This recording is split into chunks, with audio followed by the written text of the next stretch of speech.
જ્યાં જુઓ ત્યાં પાણી જ પાણી, ચારે બાજુ આકાશી આફતના જળબંબાકારના દ્રશ્યો બનાસકાંઠાના સુઈ ગામના છે. અહીં 17 ઇંચ વરસાદ પડ્યાના 3 દિવસ થઈ ગયા છે, છતાં પણ આ વિસ્તારમાંથી પાણી ઓસર્યા નથી.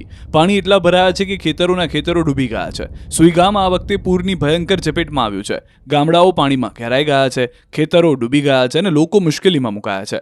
આ અવકાશી દ્રશ્યો સ્પષ્ટ દર્શાવે છે કે હાલની સ્થિતિ કેટલી ગંભીર છે. 1-2 ગામ નહીં પરંતુ 17 ગામમાં પૂરે તબાહી મચાવી છે. રસ્તાઓ તૂટતા ઘણા ગામોનો સંપર્ક સંપૂર્ણપણે કપાઈ ગયો છે. ડ્રોન તસવીરોમાં સ્પષ્ટ દેખાઈ રહ્યું છે કે જ્યાં પહેલા ખેતરો અને ઘર હતા ત્યાં હવે પાણી જ પાણી છે. ગામના ઘરોમાં પાણી ઘૂસી ગયું છે અને ઢોર પણ પૂરના પાણીમાં ફસાયેલા જોવા મળે છે. હવે બનાસકાંઠાના માંગરોળના હાલ જોઈ લો. થરાદના માંગરોળ ગામને પણ પૂરે બાનમાં લીધું છે. માંગરોળમાં પણ સ્થિતિ કંઈક સુઈ ગામ જેવી જ છે. વરસાદના કારણે આખું ગામ પાણીમાં ગરકાવ થઈ ગયું છે. વરસાદ બંધ થઈ ગયો હોવા છતાં પાણીનો નિકાલ ન થતા ગામોમાં ઠેર ઠેર પાણી ભરાયેલા છે.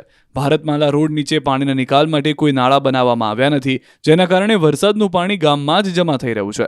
સેનલ માતાના મંદિર પાસે પણ પાણી ભરાયેલા હોવાથી શ્રદ્ધાળુઓએ પાણીમાંથી પસાર થઈને દર્શન કરવા જવું પડે છે. દૂધ મંડળીમાં દૂધ ભરવા જવામાં પણ લોકોએ પાણીમાંથી પસાર થવું પડે છે. 48 કલાકથી વધુ સમય થવા છતાં પણ હજુ સુધી ગામમાં વીજ પુરવઠો શરૂ થયો નથી. બીજી તરફ બનાસકાંઠા જિલ્લા કલેક્ટર મિહિર પટેલ સહિત સમગ્ર વહીવટીતંત્ર 2 દિવસથી લોકોની વચ્ચે ખડેપગે ઊભું છે.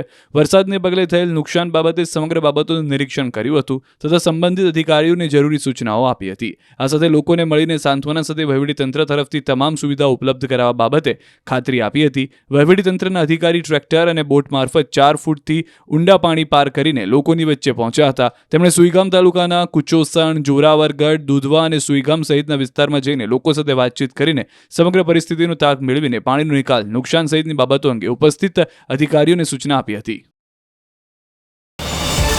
QR કોડ સ્કેન કરો અને ડાઉનલોડ કરો ન્યૂઝ 18 એપ. મેળવો ગુજરાત અને દેશ દુનિયાની પળે પળની અપડેટ્સ.